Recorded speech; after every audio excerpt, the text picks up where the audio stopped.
Hey guys, in this video we're going to go over some basic steps that are involved in installing shingles. We're going to go over how to install the underlayment, how to install the drip edge, how to install your step flashing, and then the proper sequence for stepping out your shingles.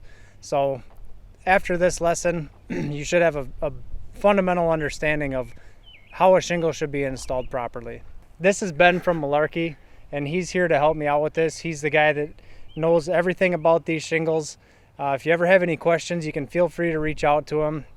He's great to work with. He's very helpful and extremely knowledgeable. And if he doesn't have the answers, and if I don't have the answers, we'll escalate it and we'll get the answers that we need. All right, guys, so any roofing system always needs to start off with metal edging. That's the first thing to go down after tear off. So I'm gonna have Brandon install this while I hold it in place.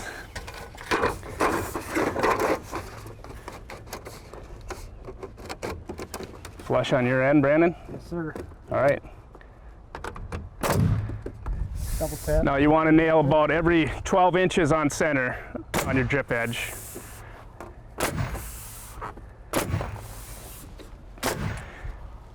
Now if we were going to put a gutter system on here, we would have a gutter apron instead of an overhanging drip edge.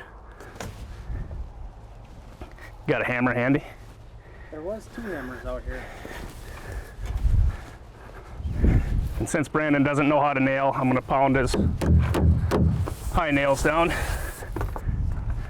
always all right. Make sure that the nails are flush. Now the next step, we're going to put down ice and water shield, which is going to be flush to the end of the drip edge, and then we need to come no less than 3 inches up the side of the sidewall. Brandon, you want to grab that ice and water? Now we should have everything cut to length. So if Brandon flushes up his end, you like the bottom? That looks good. Okay. Now, can you peel the... Do we want a ladder here? Or? Probably wouldn't hurt. Let's give her a shot.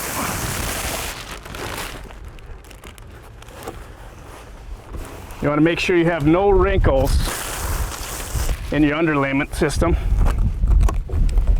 And as we transition up the wall, make sure you get pressed in that transition so there's no bubbles.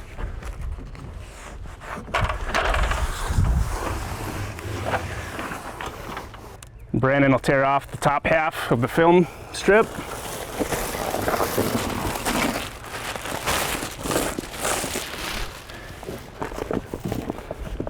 This is a lot easier on a bigger roof when we can stand on it.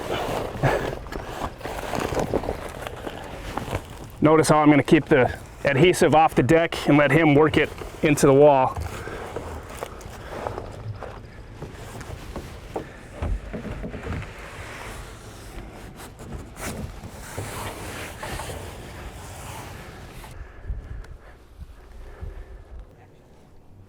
So this is the pitch hopper. We just purchased a bunch of these for the company. They're extremely useful, and I'm going to demonstrate how to use them. Very easy.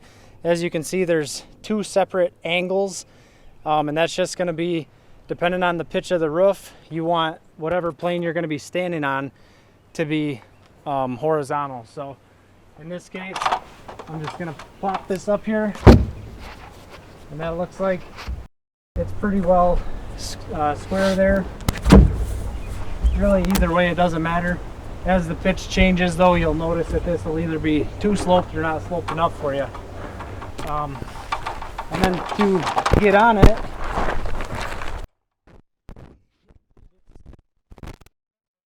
stand right up on it, and as you can see, it gives you a nice stable spot to safely stand on the roof.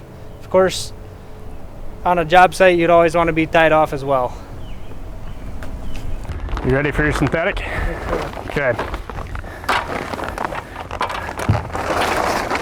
Now Brandon's going to run the next course of synthetic underlayment over the top. We need to make sure that we're also 3 inches up the sidewall. You want to hold that? Do we want to peel that foam off there, Ben? No, I'd like to do that after. Okay. So we need to make sure the bottom of this is down to the lap line on the course below it. So it should be a 4-inch overlap row to row.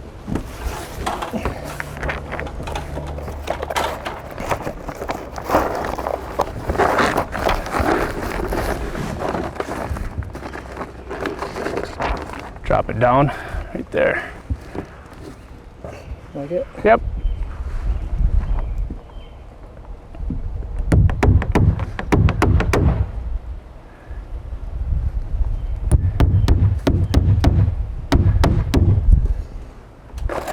Notice how Brandon is using plastic cap nails. It is not allowed to use just a hammer tacker stapler, as the staples will penetrate the synthetic and actually start to tear it. So the warranty for the synthetic is you need to use a cap fastener or a roofing nail. Those should always be on the job, ordered through production.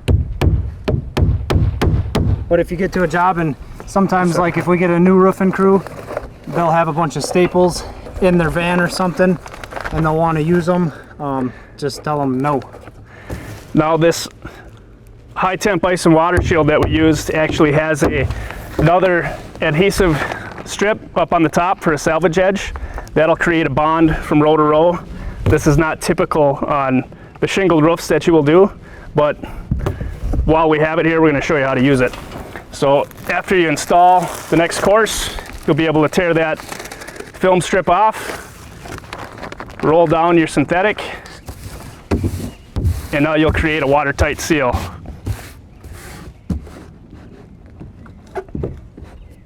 And nail it too, right? Nail it down.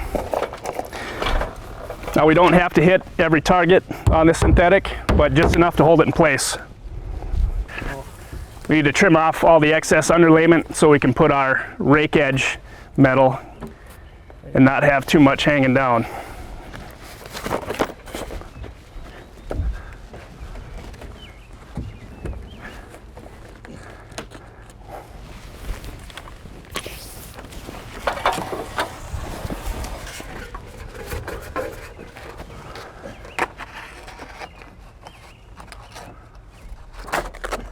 All right. Now that we have all our underlayments on this slope, we can go ahead and attach our rake metal, which goes over the top of the underlayment. Notice how the eave metal is the first thing to go on. Underlayment goes over the top of that. Rake metal going up the slope goes over the top of your underlayment. And so obviously you just want to make sure that it's pulled tight into your fascia board. Hold on, Brandon, there we go. I'm flush on the bottom. Oops. Now, you guys are an Emerald Premium contractor, so you can offer 3 different types of warranties. We have a standard warranty application, which all the underlayments are installed this way on every warranty. There are some additional requirements on some other ones, and we're going to walk you through that. Now, if we were doing an Emerald Premium warranty, which is our highest warranty we can offer, we are required to run a 6-inch strip of ice and water over the top of this rake metal back onto the field underlayment. Which this is just for video purposes. We're not going to run up the whole way.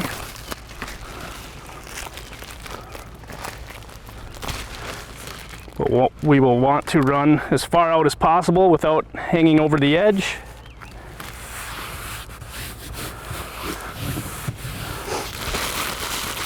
Just like that. Now we can jump down and we're going to start shingling, and we'll show you how to do some end wall flashings. So now that we're going to start shingling into an end wall, we're going to show you how to properly flash that as we go here. So the first thing that's going to go on is your kick-out flashing. Notice how we've taken just a standard shingle tin, we've cut the back and folded it at an angle. So when we put it on the roof, any water that gets up against the sidewall comes down, it's going to kick away from the wall that may extend beyond this slope. So you notice how I'm flush up with the edge on the bottom of the shingle tin. We're going to put 2 nails in the surface of this shingle tin, we do not want to nail in the wall. So about an inch from the top, place 2 nails. And then we're going to start with the starter shingle. So the starter shingle, obviously because of its name, is the first thing to go on. That's what you start with. We need to make sure it is overhanging 1/4 to 3/4 of an inch. 1/2 inch is where I like to fall in. And that's from the face of your drip edge or gutter apron. Also, along this shingle tin, we're going to make sure we have a slight gap, 1/8 to 1/4 of an inch. The reason for that is if there's any debris, leaves, dirt, granules, you name it, the water will wash all that out the edge. What does the starter shingle do? The starter shingle has a sealant at the very bottom to help from wind blow-offs. It'll help seal to that first course of shingles you're going to put on. It also extends beyond the nailing area on your first shingle, so you get through 2 layers on your first course of surface shingles. Now when we're nailing this, we want to be about 2 inches, 2 to 3 inches from the bottom of the shingle. You don't want to get too close to the edge because we're overhanging. You might shoot through the edge of the drip edge. So 1 inch from the end is where the first nail will be placed. And then if we're doing a high wind warranty, we're going to want to do a 6 nail pattern.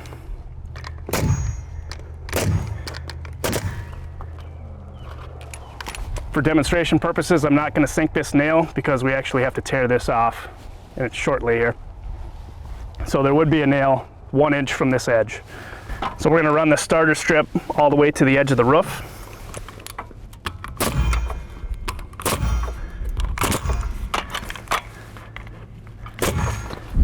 Now what we're going to do is cut this starter shingle about 1/4 to 1/2 inch away from the drip edge.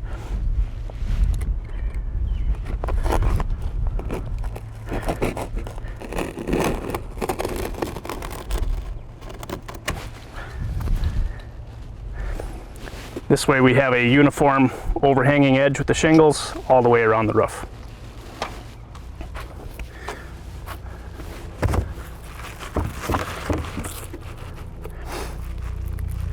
Now back to our warranty requirements. On a standard warranty, the starter up your rake edge is not required. On your pro and premium warranties, it is. I do encourage it on any install, as this sealant strip will make a continuous seal all the way around the perimeter of the roof. That'll keep from blow-offs or wind-driven rain from getting underneath your shingles.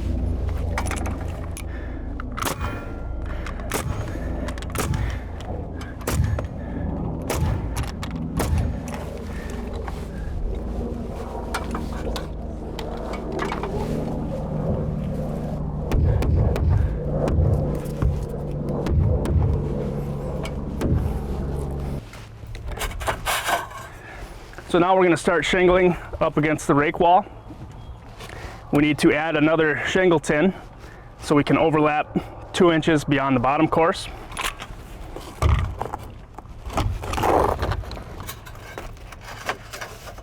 Hold that gun, Brandon.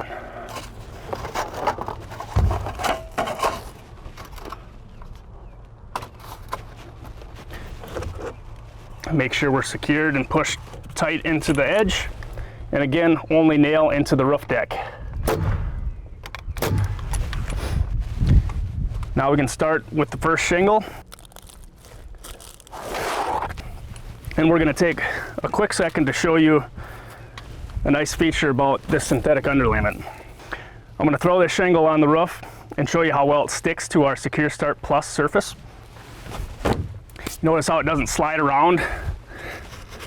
You can securely move it, place it wherever you want. So we cut this first starter strip back 5 5/8 of an inch. Now we can start with a full shingle so our ends don't line up, we have an offset.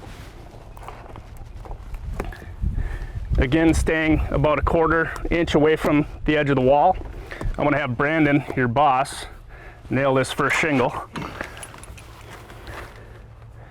Inch away from the edge in the extra large Malarkey nailing zone. And for the wind warranty, 6 nails per shingle.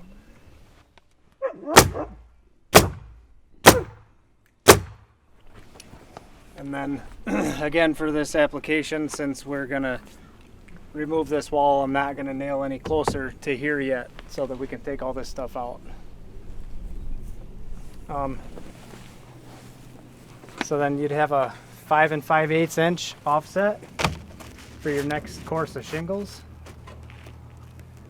Each step flashing should not surpass the bottom line of your nailing line so it doesn't become exposed.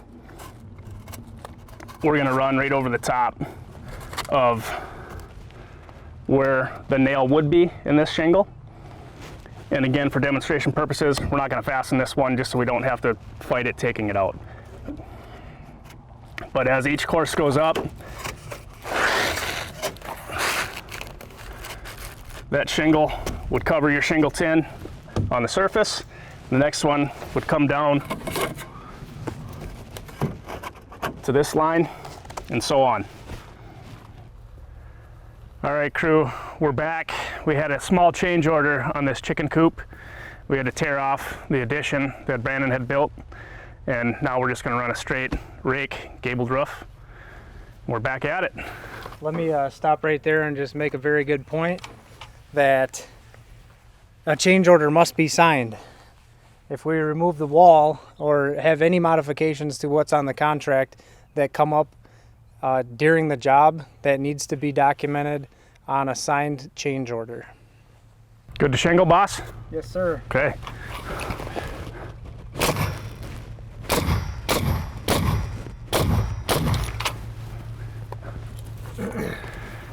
So now we have our second course, which is going to be offset by 5 5/8.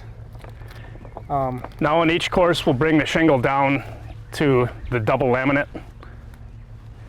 On a long run, we would typically measure up, snap a line across the roof, so you maintain a straight line all the way through.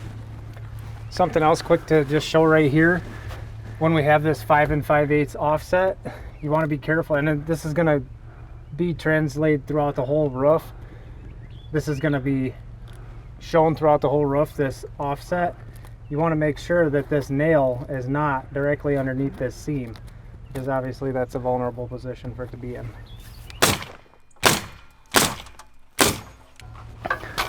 Let's notice how each course steps back consistently. It is important to make sure that each course is very close to the same offset. You don't want to go 5 5/8, jump to 8 inches, or back down to 4. Maintain assistant spacing on each offset.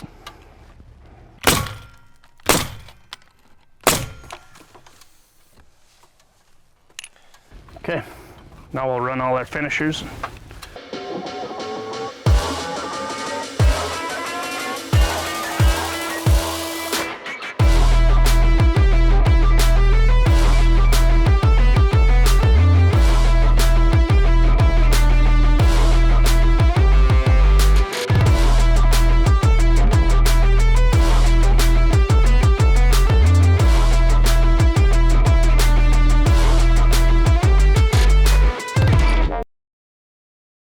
We're going to trim this piece of drip edge here, and so the way you do that is you come 6 inches over the ridge, and you're just going to cut it off right there. So about 6 inches, 90 degrees.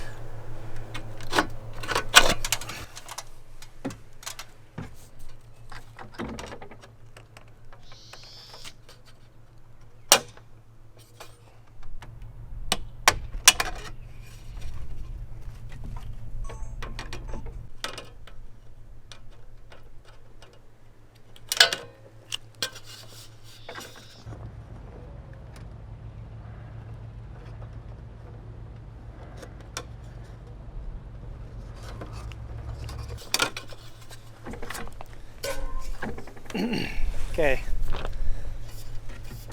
And then, so I'm going to cut this right in the center, straight up.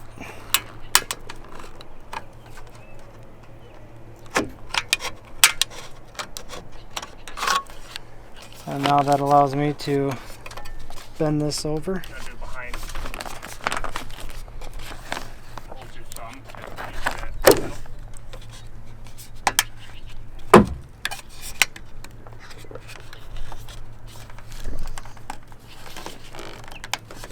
Might have to trim some out of there, right?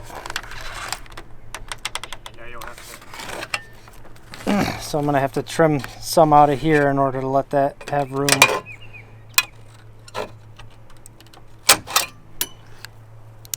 You'll figure out how much flare you got to cut out behind it so it's flat. Yeah, now mark the flare on your left hand so the face of that can sit flush against the subfascia. The flare on this piece.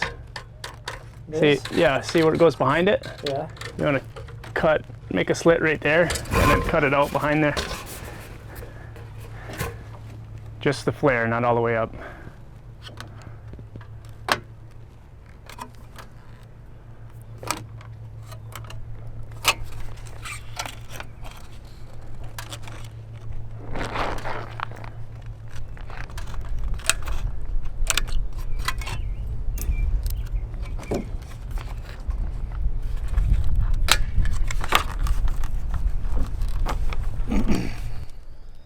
Makes sense?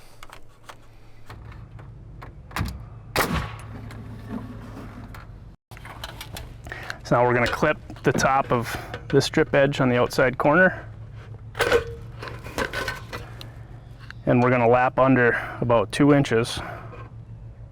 I'm going to cut the flare out.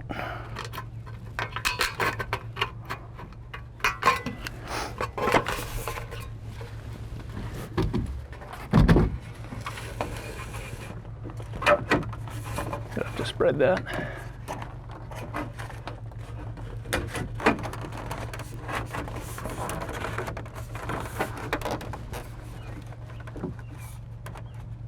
Yeah. Like the fit?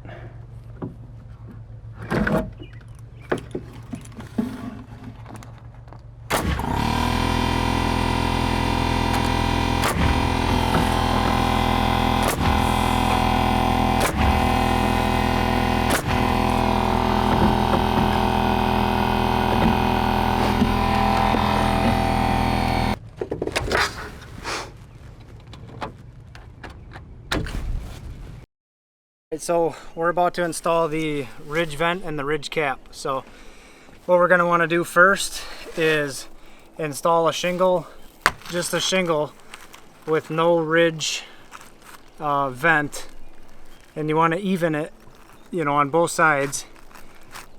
And then you're going to want to nail that. Whoa, pitch hopper. And you want to do that on both sides. That's just going to give us some protection for water from getting in.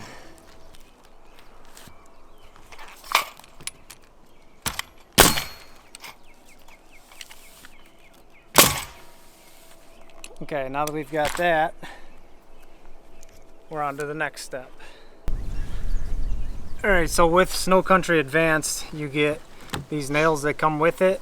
These are 3-inch ring shank, or they might be 2.5 or 3-inch ring shank nails. These need to be used to secure down the ridge vent. And then there's also these pre-slotted holes in it, and you can just go ahead and use those to hold that down flat. It's already a predetermined hole, and then you want to make sure that the guys are not just running their 1.25-inch coil nails in there, because they're going to blow out. They don't have enough holding power.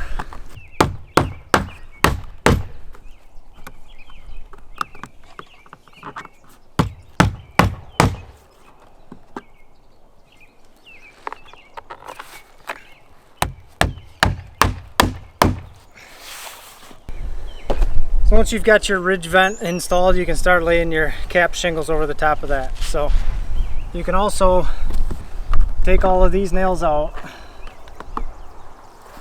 and hand nail in that ridge to make sure that your ridge cap doesn't blow off, because that's one of your most susceptible areas on the roof, is those ridge cap shingles, because it's a small piece of shingle and there's usually only 2 nails in it, so it's not like a field shingle where you have 6 nails.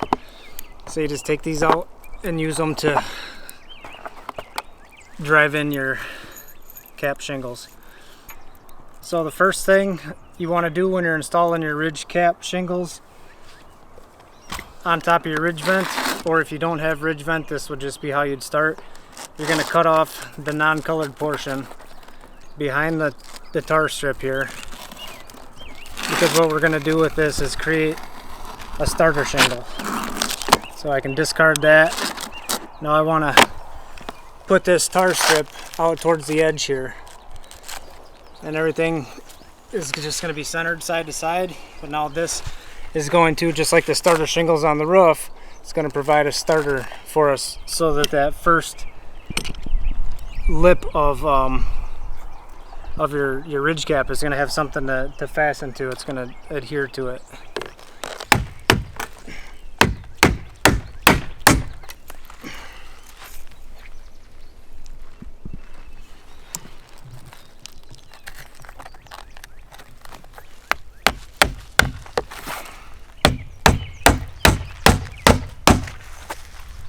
There, now I've got a starter. No. Okay, so something else that's really important when you're installing ridge cap shingles is to make sure that you install them in such a way that the prevailing winds are not going against the grain, so to speak. So these cap shingles are going to be, installed like this, and then the next one is going to be installed here. And so you wouldn't want the wind to come up under this way. So if the prevailing wind in this case is from the north, we want the shingles to blow over the top so that they don't lift underneath. So in our area, all the places that we do work, your prevailing winds are going to be coming from the north and from the west. So you're always going to want to make sure that you're installing the ridge cap shingles in the right direction, because there isn't a right and wrong way. All right.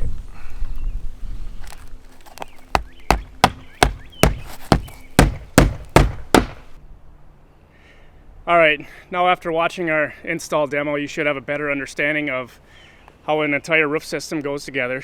Starting with your metal edging, your underlayments, we did some roof to wall flashings and ridge venting, as well as ridge cap. A couple things we did not cover was pipe penetrations and valley details. Those are things we're going to show as a drawing, and also probably do on site on one of your first couple jobs. Brandon, do you have anything to add? If you have any questions, again, this is Ben O'Brien with Malarkey Roofing Products. He's our manufacturer's rep. You can always reach out to him. We'll put his contact information to make it available to you, and obviously you can always reach out to me as well. And remember, there's never a question that is too dumb. If you don't know, pick up the phone, give Brandon a call, give myself a call anytime, shoot me a text, whatever's easiest. Just ask if we don't know. Thanks, guys.